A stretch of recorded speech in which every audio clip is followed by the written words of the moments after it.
Hey, what's up, Raider Nation? We're back. And listen, the Raiders are pretty much the hot topic right now at the NFL annual meeting.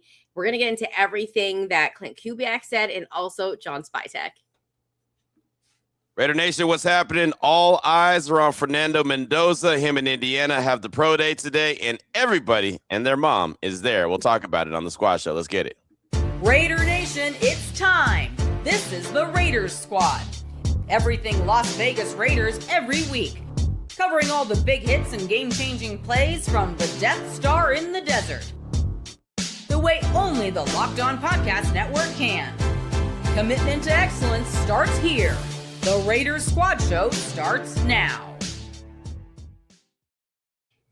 Little bit of a Q solo because it is the first of the month. Q. I know you love to do the bunk cuts. Wake up. It's the first of the month. Yeah, we got to salute the hood holiday, man. Sometimes I get caught slipping and I don't do it, but I got to represent. It's only 12 opportunities you get a year, and so we got to do it at least once. So there you go. Shout out. Yeah, no, it sets the vibe of the show. And we just want to say thanks so much for rocking out with us. If you like the content, make sure to hit that like and subscribe button. We're also on the audio side, wherever you find your shows, podcasts, you can get that Apple Podcast, Spotify. We're there too. So, if you got a couple of minutes, leave a rating review, give us a 5-star, because why wouldn't you? It's Raider Nation. We're all fam here. Also, keep in mind, in that final segment, we are going to be taking some of your questions and comments. So please get them into the chat if you are watching this on YouTube. If you're listening to this, you can always hit us up at a later time, and you may be able to get your question or comment on another episode. Also, keep in mind that this is the #1 sports podcasting network, the Locked On Network, and it's all because of your support. So whether you make Locked On Raiders your first listen of the day and then the Squad Show your second listen of the day, we do appreciate you. We are going to be obviously talking a little bit about the draft as well. We'll do that in the third segment, and we got to talk about Fernando Mendoza's pro day. But I think, Q, we have to start off with the NFL annual meeting because so much came from it. And actually, Klint Kubiak spoke to media yesterday, and he sat there for about 30 minutes. I got one clip actually because he said a lot, but I think for me, as we transition into talking about Fernando Mendoza's pro day and like what people may be looking for, what Klint Kubiak might be looking for, I want to ask you, just in terms of what you saw from Klint Kubiak speaking to the media, what was your first thought? Because he comes off as a really humble guy. He's not like that rah coach, but now we're seeing a little bit more from him in that head coaching role. Well, I enjoy listening to Klint Kubiak. And the funny thing about that is, Shantelle, on this whole process, when the Raiders were looking for their head coach, everybody told us, oh, man, Klint Kubiak, really good football coach, but he's not much of a listen. Like, you're not really going to get too much from him when he says anything. He's not cerebral. He's not going to, own the room. We had people on Radio Row in San Francisco this past year.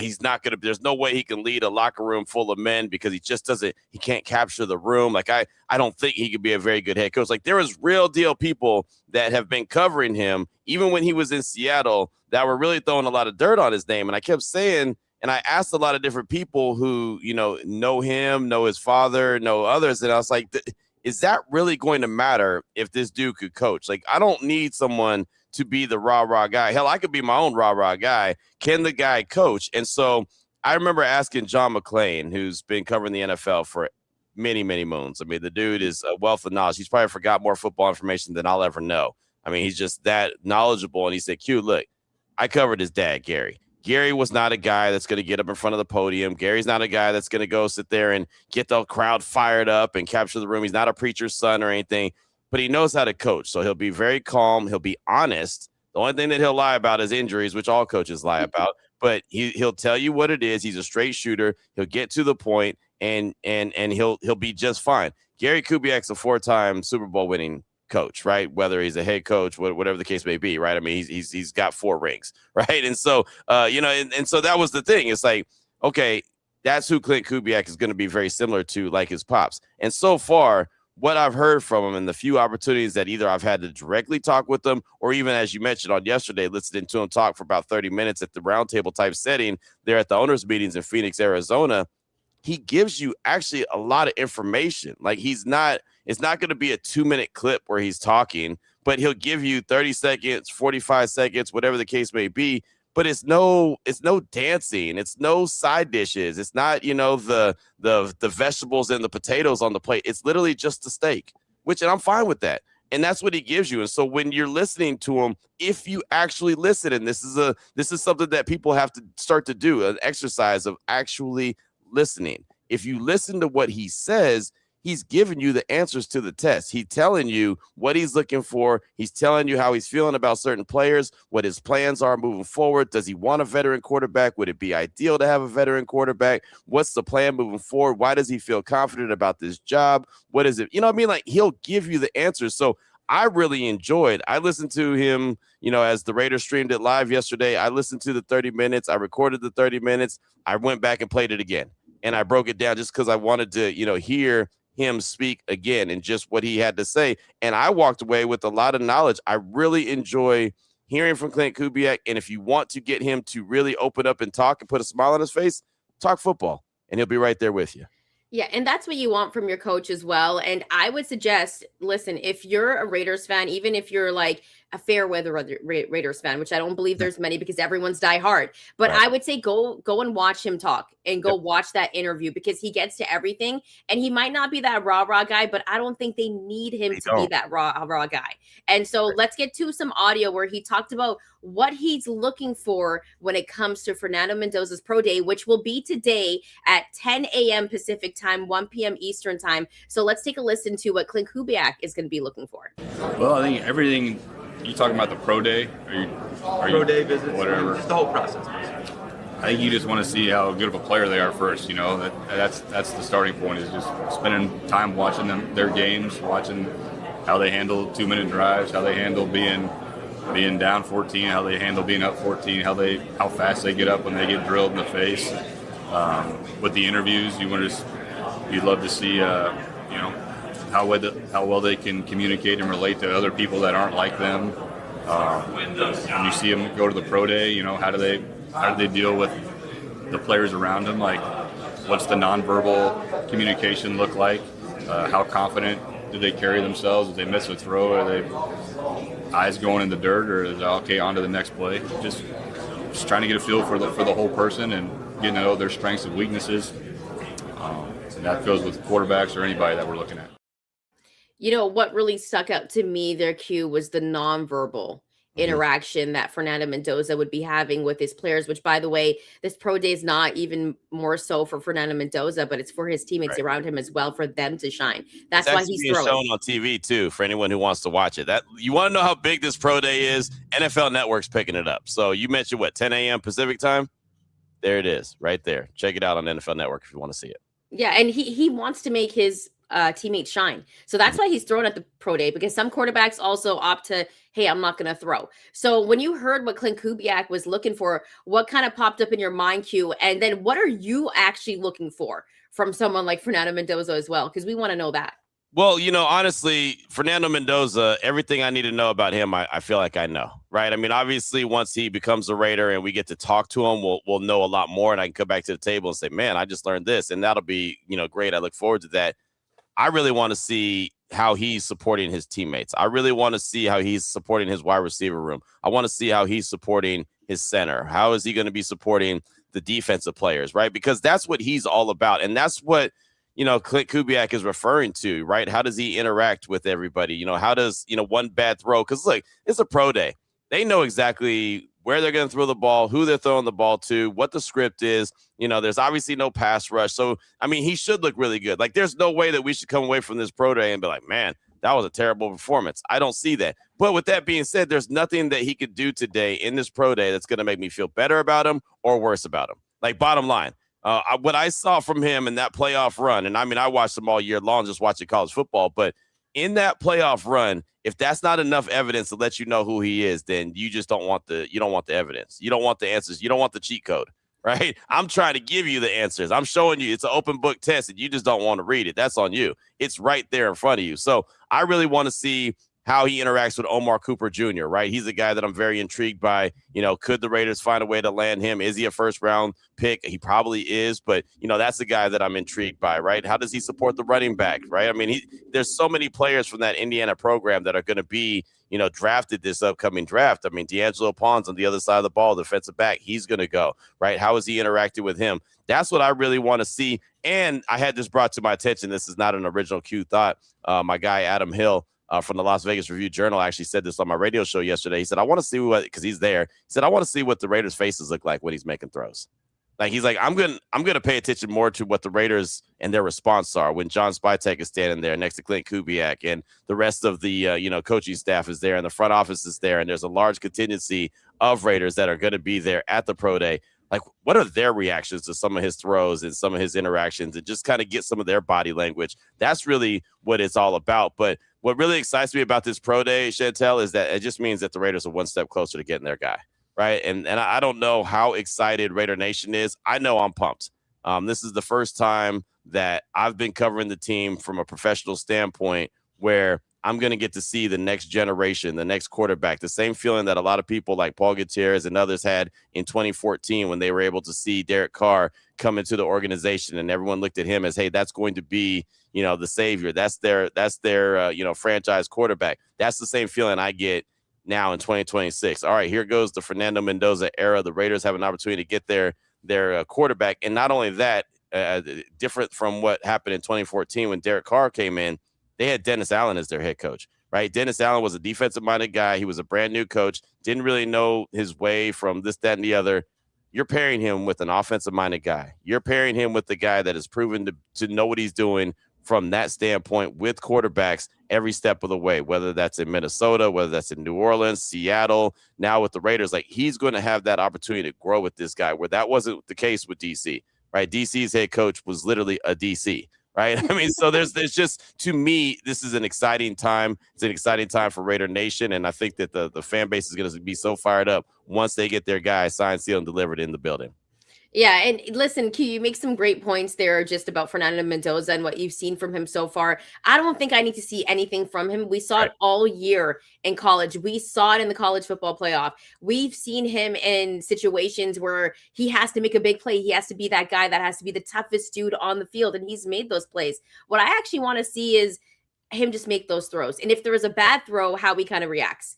Because it's kind of a different setting. He's not in a stadium where he's playing, right. And like 50,000 fans are watching him. It's not like that. It's a little bit more of a quiet setting. And I always kind of compare it to when you go into the interview and there's like 10 people on the Zoom and you're like, you know what I mean? Like, okay, I got to be on my Q's and P's right here. Right. Like, that's what I kind of look at it. But I feel like Fernando Mendoza is ready for those moments, and he's proved it all year long. So I'm not really too concerned about that. You mentioned a guy like Pons, who I think is a very interesting name in this draft because he could actually fall to the Raiders. But and we don't know what the Raiders are going to do in the draft, but exactly, the Raiders are one day closer to that draft. And I think Fernando Mendoza is going to shine. And I don't even think there will be questions, but of course there will be those conversations. What about Ty Simpson? But I don't really think that's a conversation. That's not even a conversation. Yeah. That's for the other 31 teams. Y'all figure that out. Exactly. It's kind of interesting because you also think about the fact of Fernando Mendoza. And there's been that conversation, Q, and you've probably heard it so much doing your show. The bridge quarterback, because that's something that Clint Kubiak talked about as well. And I didn't get the audio, but I'm paraphrasing here. But he was kind of saying that they would like that. They would like a bridge quarterback. But hey, if it's not there, Fernando Mendoza might be the guy that could be starting week 1 if they just don't have that opportunity to bring in a guy. And he also mentioned that he doesn't want that bridge quarterback to be teaching Fernando Mendoza, because that's their job. What were your thoughts on kind of his sentiments on bringing in that bridge quarterback? I'm glad you brought that up because it goes back to my point of he'll tell you the answers to the test. You just have to listen. And clearly you did, because that was, I thought, a pretty important statement that he made. In an ideal world, they have a bridge quarterback. So all this, back and forth, they don't need this, they don't need that. The quarterback is drafted number 1 overall. He's got to play. Who does that? Like all that different conversation we've had. He told you right there the answer to the test. They would like a bridge quarterback. They would like a veteran to start. Like he literally let that be known. But he also said that's in an ideal world, right? In an ideal world, that guy is sitting, the rookie quarterback is sitting behind that guy and just learning from osmosis, how to play the position, watching and observing and learning. And to your point, and I thought this was a great point by him, I don't want the bridge quarterback teaching. That's our job. Right. And that's to me was a refreshing statement, because so many times we think about that bridge quarterback. We say, well, he has to be a mentor. And I know that I've said it. I've said it plenty of times, so I'm not pointing the finger at anyone. I'm pointing the finger at myself. Like I've said it, this guy's going to come in and be a mentor and kind of teach the guy the ropes of the NFL. He's saying, no, that's not what we want him for. We just want him to start. We just want him to start and ease the rookie into it, so we don't have to just throw him into the deep end. We can actually teach him how to swim before we do that. And maybe that's not the case. And you got to have a guy that's smart. Check. Fernando Mendoza is. You got to have a guy that can go out there and play the position. They feel comfortable with him out there. And we'll see if that's going to be Mendoza. We feel like there's a good chance that it could be. But, I mean, he let it be known that that's what they would prefer, is to have that veteran quarterback. But you have to be honest with that vet. Hey, man, look, this is what it is. This is what the job is. So a guy like a Kirk Cousins is not getting blindsided. Not that he could ever be blindsided in this situation, because everyone knows that you're going to get the quarterback. But I mean, his situation he had in Atlanta, signs a big free agent deal. Then all of a sudden they go and draft his replacement. And he's like, wait, what? Huh? Yeah. Or, so obviously, again, different situation with the Raiders having the number 1 overall pick. But you just have to be open and honest with the guy and let him know what it is. And hey, this is what you're going to do. But your job is not to teach Fernando Mendoza how to be an NFL quarterback. Your job is just to go out there and play the quarterback position. We're the coaches. We're the teachers. We have to put him in position. So I thought that was a good, refreshing kind of explanation of exactly what they're expecting from that veteran quarterback. And I don't doubt that they're still trying to add that veteran quarterback. Now, again, I don't know if it's going to happen. I think that Kirk Cousins is the obvious at this stage of game, but, there's a chance that maybe he ends up in L.A. You heard Sean McVay at the owners' meetings, basically, begging for his services, come in and be a backup to Matt Stafford. I doubt that he's available for Arizona, because they already have Jacoby Brissett and they have Gardner Minshew. So, I don't know if you want to add Kirk Cousins as well.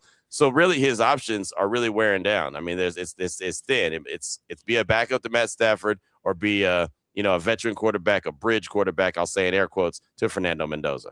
Yeah, and there's those possibilities. I also feel like if the Raiders were really going to go at someone like Kirk Cousins, maybe that would have happened already. So I thought what he said was really interesting, because maybe they just do have Aiden O'Connell as QB2. And who even knows at that point if you want him to start over someone like Fernando Mendoza? Because I think if Fernando is ready week 1, I think you just let him go. I think you just let the kid on the field, because they're actually putting in the pieces around him for him to be successful. He's not coming into a situation where they haven't made the additions. They have a Tyler Linderbaum. They went out and they got protection for him. Are they going to add more to that O-line in the draft? Possibly. I don't know if it's going to be early on, but I could see them possibly, if a guy falls on their board and, round 4 and 5 and he's there, they might go for him at that point. I do think there's a strong possibility, and we'll get into the draft a little later on, that maybe they actually do try to add a piece for him in that second round, even though Link and I were both like, nah, they got to go defense. It's just like whoever falls to man. You, right? You know what I mean? You guys fueled my shows for about 3 or 4 days, so thank you. Because I think it's a hot topic, because we don't know where they're going to go. Right. And we're going to get into some audio from Jon Spytek after the break, and he's going to talk about that a little bit as well, and just kind of the future of the Raiders. So we'll actually get to that on the other side. Keep it locked here on the Locked On Network. You're watching or listening to the Raider Squad Show. And a quick word from our sponsors. This time of year, where all you really want is something warm, easy, and satisfying, that's why Home Chef has become such a go-to. It takes the stress out of dinner and makes it simple to actually enjoy cooking. Home Chef makes cooking easy with fresh, pre-portioned ingredients, simple recipes, and meals that taste great. So meals are quick. They're about 30 minutes, oven ready option. So it makes things really quickly, especially when you're on a time crunch and you're really busy trying to, stack up your day in a short amount of time, especially after work. If you're getting off at 5 o'clock, like most people have that 9 to 5, a 30-minute meal makes things a lot easier. So for a limited time, Home Chef is offering my listeners, Q's listeners, Link's listeners, 50% off and free shipping for your first box, plus free dessert for life. Go to homechef.com/lockedonnfl. That's homechef.com/lockedonnfl for $50 off your first box and free dessert for life. You must be an active subscriber to receive the free dessert.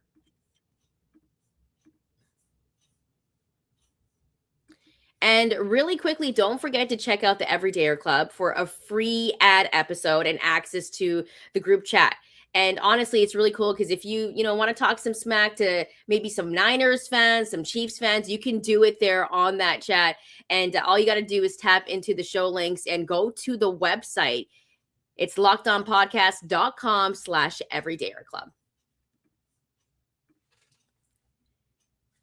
Welcome back, Raider Nation. Remember, if you like the content, make sure to hit that like and subscribe button. We also do appreciate you supporting the show. And really quickly, Q, I just want to apologize because I know there were some Raider Nation fans, of course, Raider fans that were on the YouTube channel yesterday morning waiting for the show. And we just want to say we appreciate you guys continuing to support the show and being there. We're happy to do this on a Wednesday. And don't worry, there were some questions from OG Raider fans of the show, friends of the show. And they were like, is there only one show this week? We're going to be back on Friday morning, 7:30 a.m. Pacific time. So remember that you can rock out with the show. Drop your questions and comments in that final segment. Q and I will be taking some of your questions and comments. So get them in the chat right now, or you can always hit us up at a later time, whether that's on Twitter or even on our YouTube page. And we might be able to get to some of those questions on another episode. So Q, Klint Kubiak obviously spoke to media. Jon Spytek did as well. And he addressed a lot of things about the Raiders' future.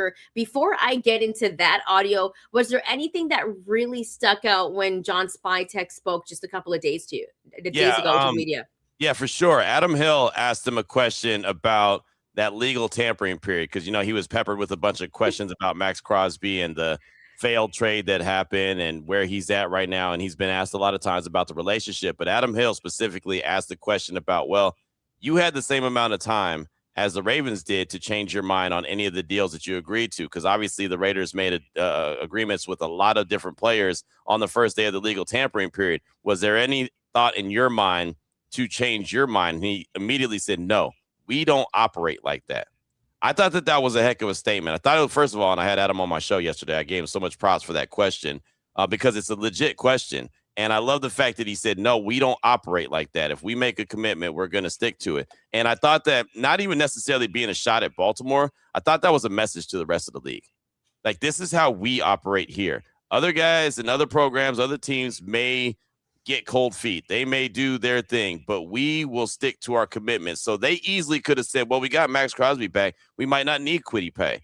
But they said, no, we're going to sign him. We have the money to do it. We're going to make sure that happens. Now, I can understand if they weren't financially able to make it happen, because now all of a sudden you got Maxx Crosby's contract back on your payroll that you didn't expect to have, and they weren't just able to fulfill it that way. But they had the available cap space. They had the money to be able to do it. Tom Delaney does a really good job when it comes to writing those contracts and setting the team up for success. And again, they were all 3-year deals for the most part. Like that, I think that was very for a reason, right there. That was intentional. So I thought that was a good statement. Like I said, I mean, I know a lot of people said, oh man, that was a straight shot at the Baltimore Ravens, which it could have been, but it also was a message to the rest of the league that this is how we operate here. Yeah, and I think that he was completely professional when he did that. Mm-hmm. And honestly, like that whole situation that happened with the Raiders and the Ravens, I was so happy to be a Raiders fan during that time, and just the way they handled every contract, because like I know a lot of Raider fans were like, maybe they got to cut ties, and you said it with Paye, because he was the one that I feel like people were kind of like unsure of or on the fence of, but I think he's going to actually have a great season because less pressure will be on him in the role that he's going to be in. But at the same time, if I was a Ravens fan, I'd be like, man, we're trash today. Like just in terms of how they acted, so that was really interesting. But Jon Spytek also talked a little bit about the future of the Raiders. So let's get into that audio. Well, I think that's one aspect to playing any young player is, does he have players around him that can help them, prop them up, make their job a little bit easier. I feel good about the players, that we've added in free agency, obviously with Tyler and Jalen Naylor, and we still have work to do. But I would love to get to a place, I really want to get to a place where the young guys you don't have to count on, like we had to last year in a sense. And, no matter the position, whether it's quarterback or long snapper or kicker, like when they're ready, that's when you play them. When they've earned it, that's when you play them. And I think that'll be one of the themes of our program going forward is, we've got a chance right now with the roster the way it is. We got 10 draft picks. I'd love for some of those guys to play really well, but I don't want them to feel like the burden that they have to. Like they can we can teach them, they can work hard, they can learn what's required of them in the system and being a professional, and then play them. That includes quarterback, obviously. Like you mentioned, how important is it to get another quarterback into the building, or where does Aiden O'Connell kind of figure into that? Well, Aiden's played a lot of good football in this league. You know, he's thrown for 300 yards in games. He's a great teammate. He works his tail off. He's smart. Obviously, he's the only quarterback on the roster right now, and you know, at a premium position, I think it's a fair question to ask, and we're considering a bunch of different things right now, and you know, I think we'll have some answers here in the coming weeks. When you bring potential draft picks into the building here over the next few weeks, what are you looking to get out of that visit that's going to help you make decisions on draft day, draft weekend? Well, the football part of it is critical. They spend a lot of time with the coaches, you know, just trying to see how intelligent they are, how well they understand the game. But to me, a big part of it too is just watching them move through the building, how they treat people, just having good conversations with them to get to know them a little bit better, and decide, like, can we see them being a part of our team, or is it maybe just not a great fit? And you know, there's no exact science to it, but I love talking to anybody, the person that picked them up, the person that, you know, showed them around the building, like, how did they move through the building? How did they treat people? You know, that all goes into you know, kind of the breakdown at the end of the top 30 season. I think those are some really interesting sentiments, Q, near the end of that, when he's talking about how they treat other people, because the Raiders organization, the way they treat their players and their families is top tier in the NFL. Was there anything that really stuck out in terms of what Jon said there? Because he's also being asked a lot of questions about Mendoza, what they're looking for, and the guys they want to bring in. And Q, they brought in some really high character quality guys so far in free agency. Yeah, that's the thing, and they're going to stick with that, right? And you'll see that in the draft. They're going to stick with high character guys. There's not one dude in that locker room that's not a high character guy. Like, I can attest from that, being in the locker room plenty of times. There's not. That whole draft class that they brought in last year, every one of them are smart, intelligent, good dudes, and that's what they're going for. And you know, I always lived in the world of car thieves and choir boys. There's not some car thieves in that locker room. There's not. And I'm not saying they're choir boys, but they're good, high character dudes that love football and want to work really hard. And this goes back to when Jon Spytek took over as the GM last year and being in Indianapolis. And I remember asking him specifically about, you know, the identity of what you're looking for in a Raider. And he said basically that, and to the point of, this guy, whoever it is, has to love football. If you don't love football, that's fine. There's just not a place for you here. Like, and that stood out to me because, you know, again, there's people that they don't necessarily love their job because they love their job. They love what their job does for them, which obviously that's what all of us do. We all have to make a living, right? And so this is a great, you know, way to set up your family long term if you could play professional football, right? And if you can be one of these guys that are high paid guys, your family generations are taken care of for years to come, and that's fine. I would qualify guys like Trent Brown, who, you know, had a big free agent deal with the Raiders. I would say that he's probably one of those guys who loves what football does for him, doesn't necessarily love football. There's no place for those guys in the locker room. And I'll give you a perfect example of that. Devin White, I know he didn't have like a ton of free agent options last year, but basically almost played for free last year.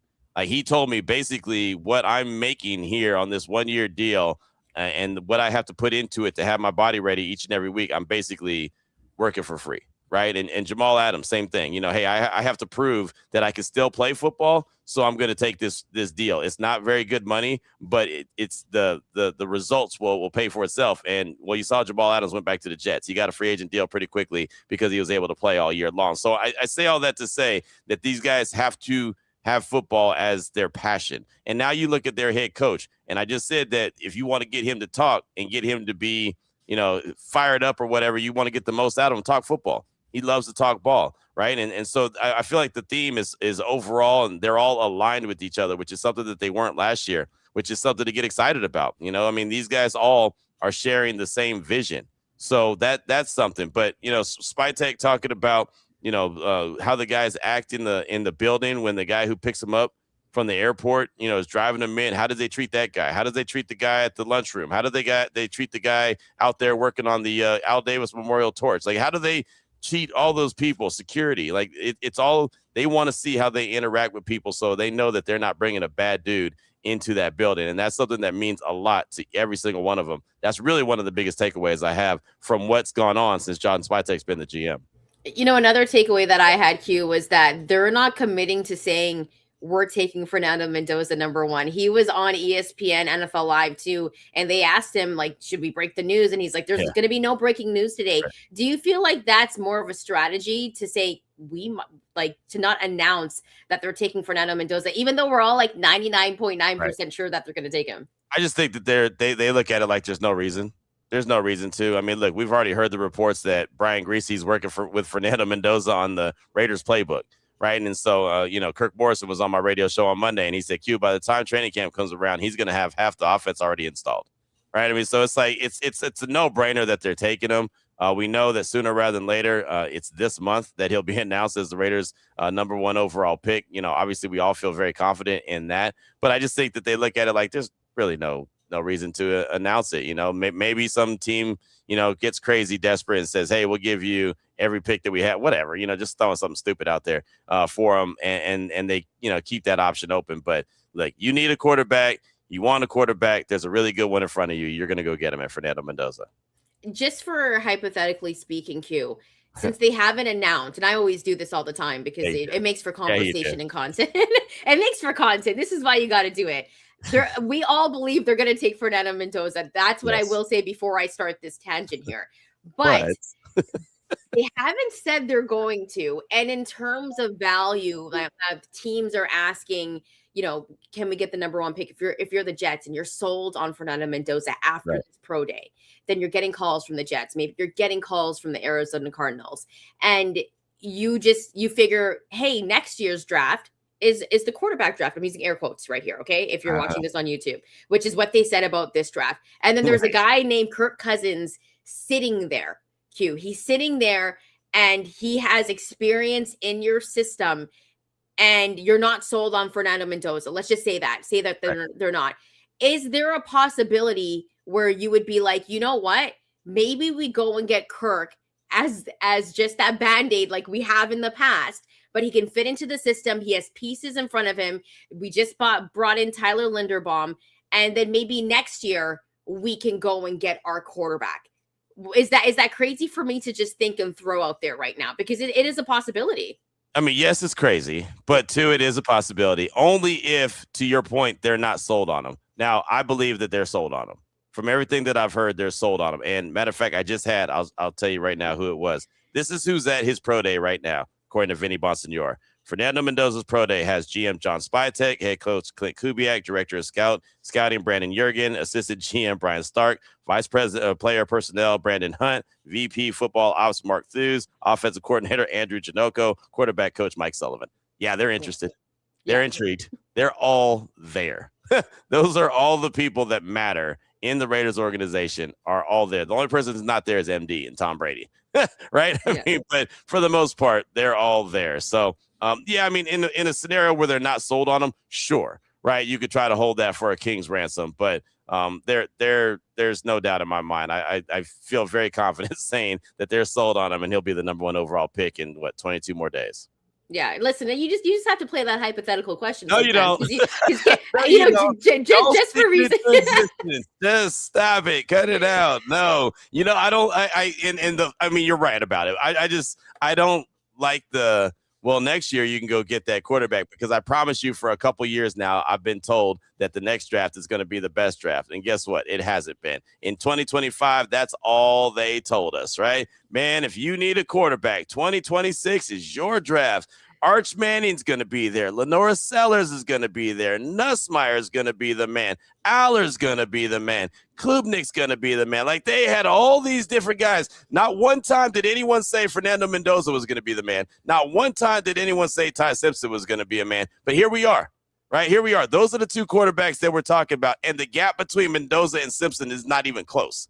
Right. I mean, there's a huge gap between the two. So it's not like they're running neck and neck. So there's some kind of, Andrew Luck, RG3 type of conversation or Marcus Mariota, Jameis Winston, Cam Ward and Shador. There's none of that kind of, drama or anything going on. There's no, could it be this guy? Should it be this guy? Whatever. Look, it's Fernando Mendoza and then the rest of them cats back there. Right. It's like Beyonce and not even Destiny's Child, like Destiny's Children. It's like them way back there. It's like Farrah, Remember Farrah, for anyone who's a music head, remember Farrah was a part of Destiny's Child? Yeah. Not many people know that, right?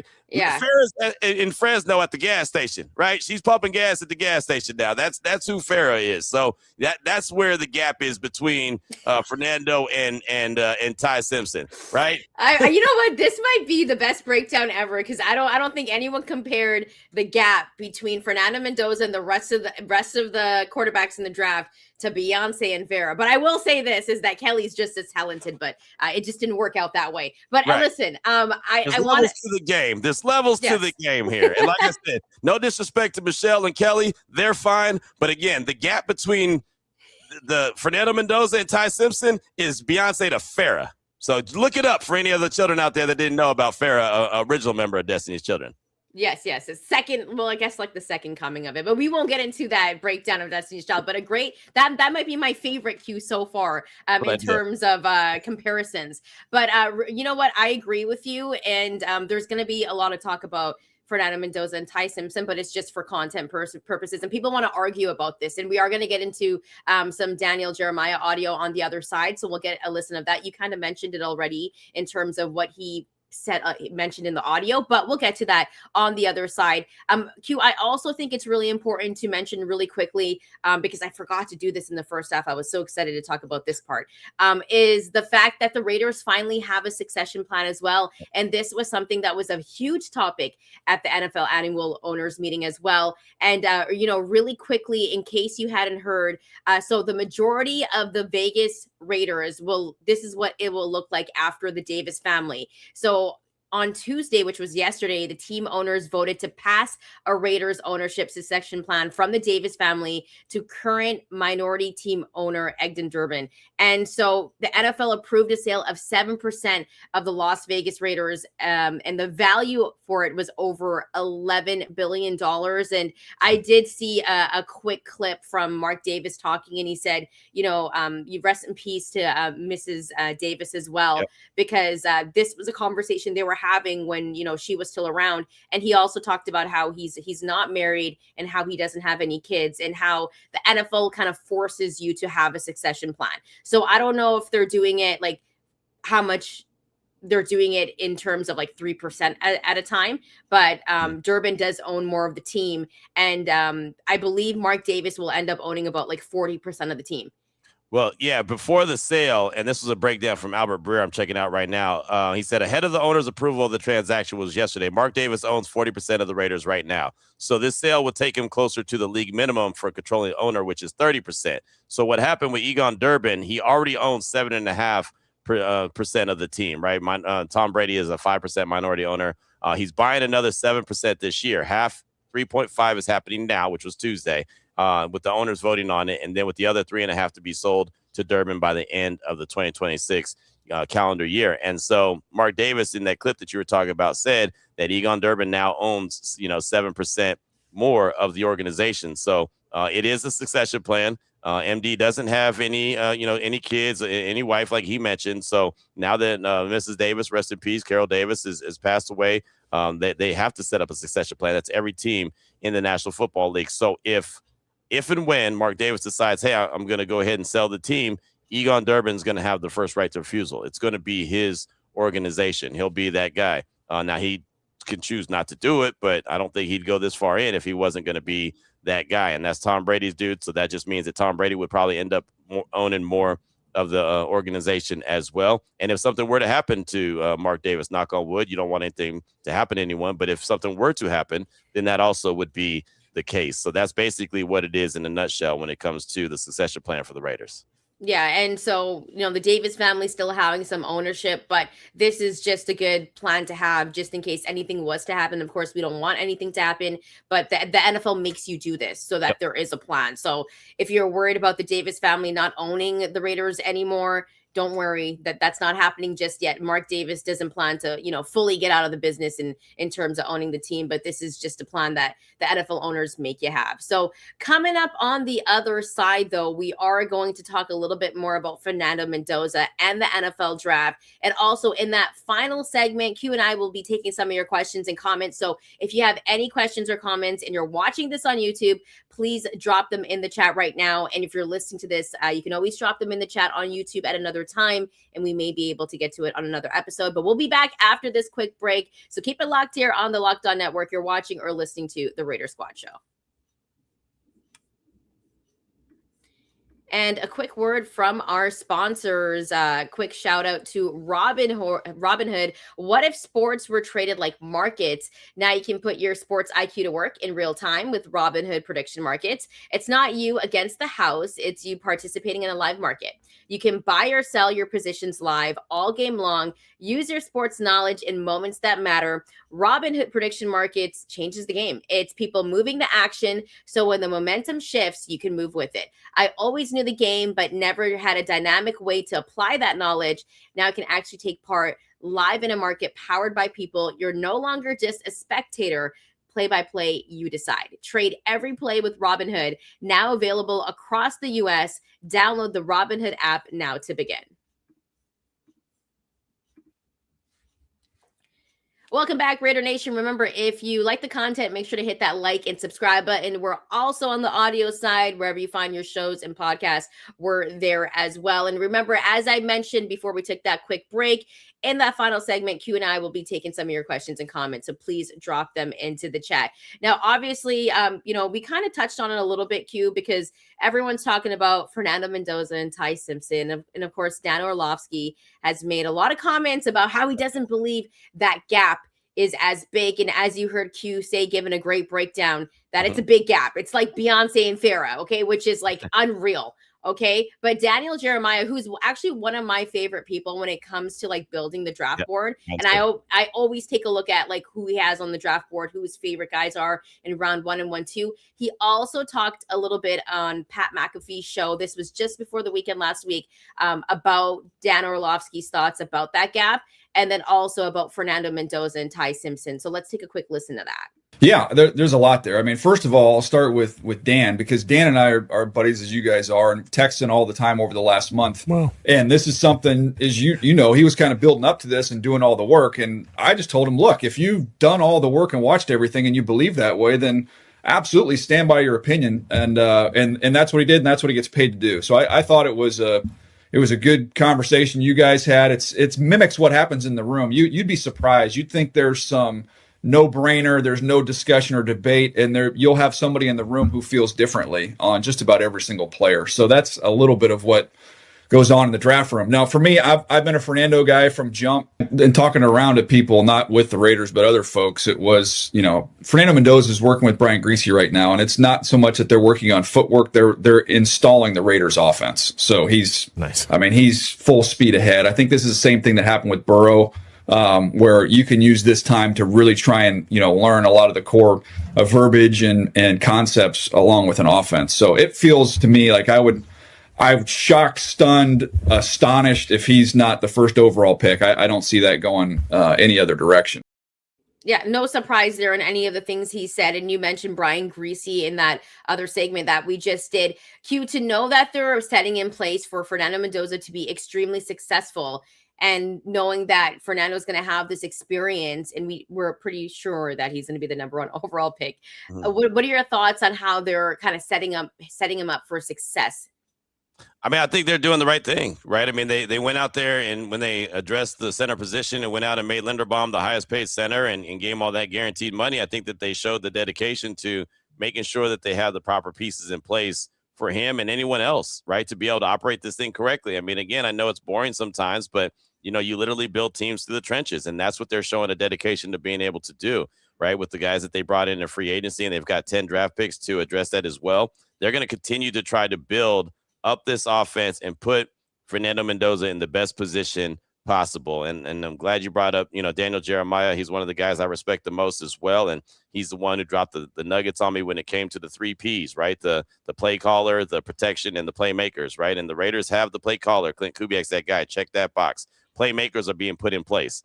Bowers, right? You've got Genty. You just brought in Speedy Naylor, right? You have 2 wide receivers from last year that you still don't know who they really are. Trey Tucker. Klint Kubiak talked about Trey Tucker yesterday at the owners' meetings, how he was really surprised and pleasantly surprised by the way he plays football, the way he practices football, just his whole demeanor, the way he goes about things. So there's weapons there. There's obviously going to be more weapons added in the draft. The offensive line, you could consider that, some of the playmakers, because they're allowing Fernando Mendoza or whoever's the quarterback to have an opportunity to execute. So they're putting that all in place. And obviously, protection, we talked about that. And then, you got those playmakers. So I think that they're all putting everything is in place, and they're going to continue to build that up. And that's exactly what they're supposed to do. You have to give the quarterback an opportunity to be successful. More times than not, when a young quarterback fails, it's not necessarily that quarterback failed you. It's more you failed that quarterback. Yeah, and it's kind of interesting because you talked about the playmakers, and they're putting playmakers around him. We know about the studs they already have, and Brock Bowers and Ashton Genty. They brought in a Tyler Linderbaum. When it comes to his options for receiver, they bring in a Jalen Naylor, who we've talked about, was behind a lot of talent in Minnesota, but this guy is quick and he has all the attributes, but we don't believe that he can maybe possibly be that number one guy. But Q, how much do you think he can flourish in this Klint Kubiak offense? Because we might be saying like, hey, he's not a number one guy, but he can be a very, very good player, maybe wide receiver number 2, even for this team. And then they were talking a lot about Trey Tucker and how great of an asset he is. He was one of the highlights Klint Kubiak said that he was really excited about. I think that you can, get excited about this Raiders offense because I think Klint Kubiak's going to line these guys up and put them in position to succeed, right? If there's one thing you notice from Seattle, and if you didn't notice it, go back and watch their games, right? Seattle lined their players up all over the place to try to put them in really good positions to succeed.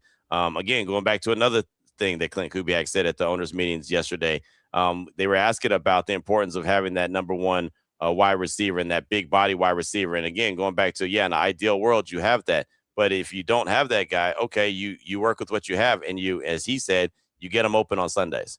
You get them open on Sundays, meaning it's on him to get them open, line them up. I mean, everyone and their mother knew Jackson Smith-Njigba was the number one guy in Seattle, right? Especially after DK Metcalf was gone. Okay, it's the Jackson Smith-Njigba show.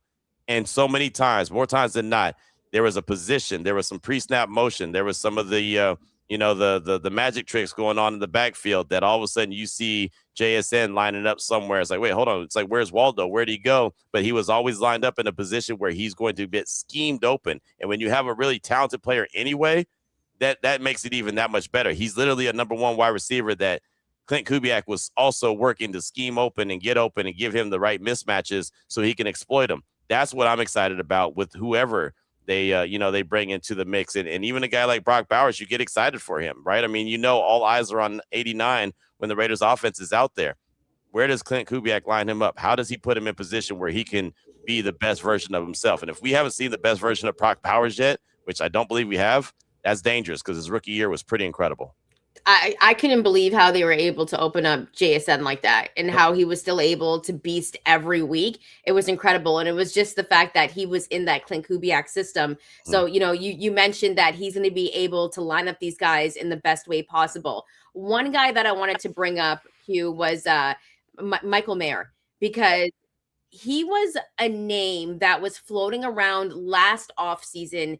Teams were calling about him. They were very interested in him. Now, I believe that you could really use him and, 12 personnel, 13 personnel. Like we've talked about this before, but do you feel like he could be a trade asset? Because one thing Jon Spytek has been able to do is pull in more picks. And right. The more picks, the better. But at the same time, you don't want too many picks. You want some veteran guys too. But do you feel like there's a chance that he could be on the move? Because I feel like you could get some really good value for him. There's a lot of teams that would be interested in Michael Mayer. Unfortunately, he hasn't been the player that anybody expected when the Raiders traded up in round 2 to go get him. He's going into the final year of his deal. So with all that being said, yeah, that's ideal for somebody that's looking to trade for a tight end. And I can tell you all the different shows that I do and all the different teams that I talk with, as far as people that cover those teams. They always say, like, hey man, what are y'all doing with Michael Mayer, man? You think that you're interested in, like, just from that perspective, just again, going back and forth. And I think he has a chance to be somebody. The problem is he hasn't been yet. Now, again, I think Klint Kubiak will use him and try to put him in position to succeed. But I don't know, right? I don't want Michael Mayer to get traded. I think that there's plenty of good football in him. I think, like you said, he could be in that 12 personnel. He could be lined up in 13 personnel. I mean, he could be a guy that could be a huge asset, a great compliment, another one of those playmakers for Fernando Mendoza. But this staff may look at him and say, yeah, he just hasn't, when he's had the opportunity to be out there, hasn't turned into the guy that we expected. And they could find him trade worthy. Again, I'm not saying that they should. I want to make this very clear. Again, I'm not saying that they should trade him. I don't want them to trade them. But I do know that it's a possibility because of what you said and the fact that he's going into the last year of his deal. Yeah, and last year of the deal, and at the same time, so many teams were interested in last season. And the thing is, I want to see him in the Klint Kubiak system. Exactly, me too. Yeah, because I think he's going to look really good in the system, and it will take pressure off a guy like Brock Bowers. Right. Because right now he's the guy that everybody's focused on. Him and Ashton Jeanty are going to be the two guys that people are focused on this offense. So Mayer having a Mayer could really open up things. He's like what John Gruden used to say back in the day about the white tiger. And I forget what was the wide receiver that he was talking about, the one that came over from Pittsburgh. Martavis Bryant. Yeah. Remember, he was talking about him. He's like, man, Bryant is like the white tiger, right? If you go to the zoo and you see the white tiger, you're like, oh man, the white tiger's out today, but he's not out all the time. So you can't guarantee that you're going to go see him. That's who Michael Mayer has been. I always refer to him like as Bigfoot, right? We always hear about the greatness, but we haven't seen it. Michael Mayer has it in him. He's got a great attitude, talking to him in the locker room all the time. He's positive. He's ready to roll. He's a great teammate. He's very Aiden O'Connell-like. But every time he's got the opportunity, either the Raiders haven't used him the right way. Obviously, he had a personal situation that he had to step away from. They welcomed him back with open arms. It just hasn't clicked for him for one reason or the other. He's been banged up a few times, right? Concussion here, concussion there. I mean, there's been some things that have gone on that have just slowed him down from turning into the player that most people expected when he was the best tight end in college football coming out of Notre Dame. Like, that's a title that he had. He literally had the title of the best tight end in college football. Then obviously Brock Bowers clearly took that over pretty quickly, but that's who he was when he entered the draft and he was coming out of Notre Dame and turned into, a top second round pick, to the point the Raiders almost traded up to the first round to go get him. But then they started weighing their options and were like, well, we think he's going to be available tomorrow on day 2 and we can make a move. And they made that move. It just hasn't come to fruition. And I'm rooting for Big Mike, because I think he could be a heck of a player. He's learned to block since the day that Maxx Crosby, kind of welcomed him into the NFL and training camp. He's gotten a lot better there. And like I said, dude's just an ultimate teammate. He's a guy that you want in your locker room. He's a guy that you want to root for. It just hasn't come to fruition when it comes to, the production on the field. And so I'm hoping that, like you said, he gets an opportunity 1 year in this Klint Kubiak offense and we can see what he can do. You talk about potential. There's 2 other guys that were drafted last year that we didn't really get to see a lot of, Jack Bech and Dante Thornton Jr. In a Klint Kubiak system, Q, how do you think they could flourish? And if you're looking at those 2 guys, who do you think has the better opportunity, or who were you more impressed with? I know it's hard to say because we barely saw them. Right. I give you the MJ shoulder shrug. I don't know. I mean, I really don't. Jack Bech, I like him a lot. But right now, Jack Bech is a really good story. Right. I mean, there's a good story behind him. And obviously with the passing of his brother and everything, and the way that he's battled back from that and has dedicated everything that he does to his brother. I had an opportunity to talk with him and his family, last year towards the end of the season when they were here in town, and we just happened to be at a restaurant. They were all there, and they are the greatest and nicest people you'll ever meet. From Nana, I feel like I'm part of the family, right? Nana, everybody, they are just fantastic people. I just want to see him be a fantastic player, right? And again, they both had a very small sample size last year. So between Bech and Thornton, we really don't know who they are, what they could do, and how they could flourish. I know Thornton has size and speed, right? So that's half the battle. Now, he comes from that Tennessee offense where they don't necessarily run the route tree, right? It's the Josh Heupel offense. It's very similar to the Art Briles offense that he ran at Baylor, where, you're not in the play. right? They're throwing it to Red, or they're throwing it to Super Mario, or they're throwing to whatever it says on the big board that you look over at the sideline and see, oh, okay, Red, this is going the other way. I don't even need to run this route, right? And so he's got to learn how to be able to do that and be that guy and be effective and run the proper routes. And if you're supposed to run 9 yards, it's not 8.5, it's not 10. Not right. You have to be precise in the NFL. There's no, rounding off your routes. They're crisp, clean routes. He's got to do that. I know Dante Thornton Jr. is a heck of a kid. And I say kid with all due respect. He's a young man, but he's very hungry. He's very humble. He's got the right mindset, but he's got to go put it to work. Jack Besh, same thing, right? He's got to go put it to work. So I would love to say and have the answer of exactly what they could do in this Klint Kubiak offense, but I would be lying to you. I have no idea. Right. I know that they'll use them. Right. Spytek drafted them for a reason. That's a good thing. That's the saving grace in this whole conversation is that Spytek drafted them. It wasn't like Telesco drafted him. It wasn't like Ziegler drafted him. It wasn't like Mayock drafted him. It wasn't like Reggie McKenzie drafted him. Literally, the guy who's still the GM of the Raiders drafted him. So clearly he has a plan for them. That I would say is the saving grace for those two guys is that the GM is still the current GM. But we just don't know because we didn't see. Yeah, they're Spytek's guys. So in that sense, we're really going to see the Spytek vision this season, I think. And this is a Spytek era. And it just feels like they have a vision and identity that they are building for the Raiders. Coming up on the other side, Raider Nation, we're going to be taking some of your questions and comments. We're going to take a quick break and come back. So drop your questions and comments into the chat if you're watching this on YouTube, and we'll talk to you on the other side.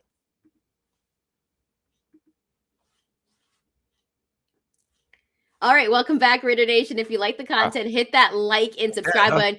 It was a quick break, Q. We had to take a quick break this time just for Raider Nation. By the way, remember, if you have a question and you're listening to this, drop it. Hit us up on Twitter. We're around there as well. You can always get your question through. Let's go to Casanova Court Club for Q Myers, GM Q Myers, he says.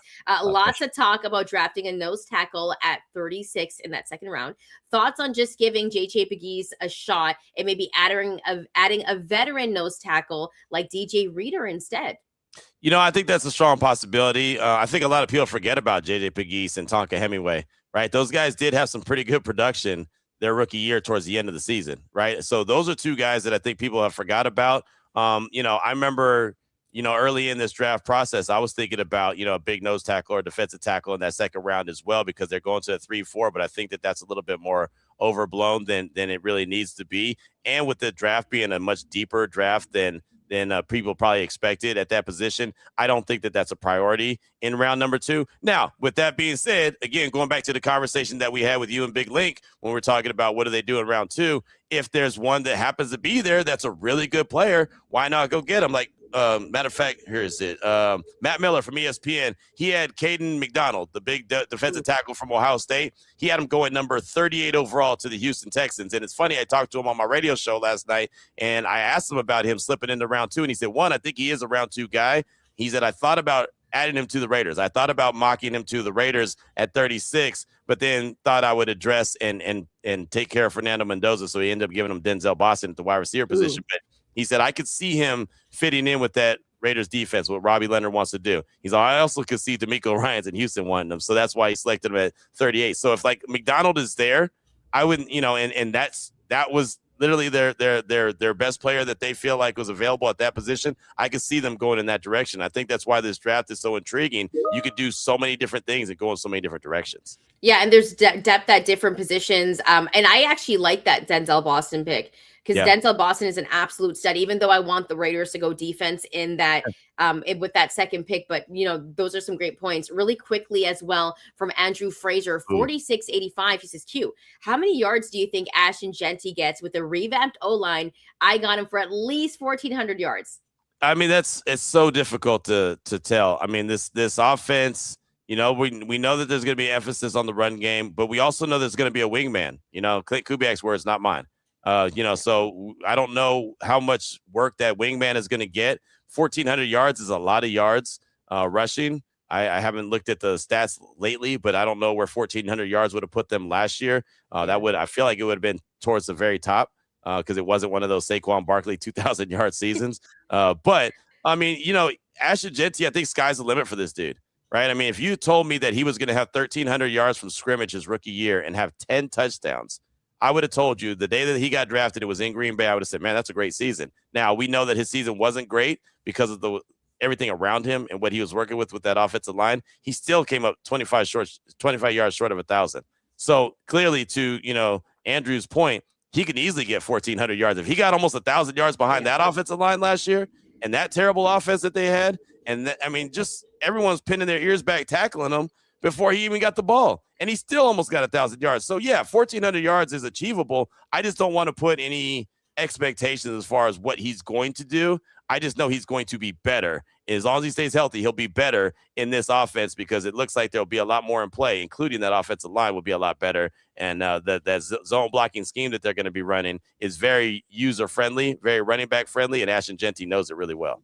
And remember when 1,400, 1,500 was like a huge marker, right, and now it's like 2,000. So like let's just keep that in mind. But Raider Nation, that is all for today's episode. We're actually going to be back with a Friday special, 7:30 a.m. Pacific time. So make sure to join us. And remember, if you like the content, watching this on YouTube, make sure to hit that like and subscribe button. We'll be back on Friday. So enjoy the next couple of days. And of course, keep it locked here on the Locked On Network. You've been watching or listening to the Raider Squad Show.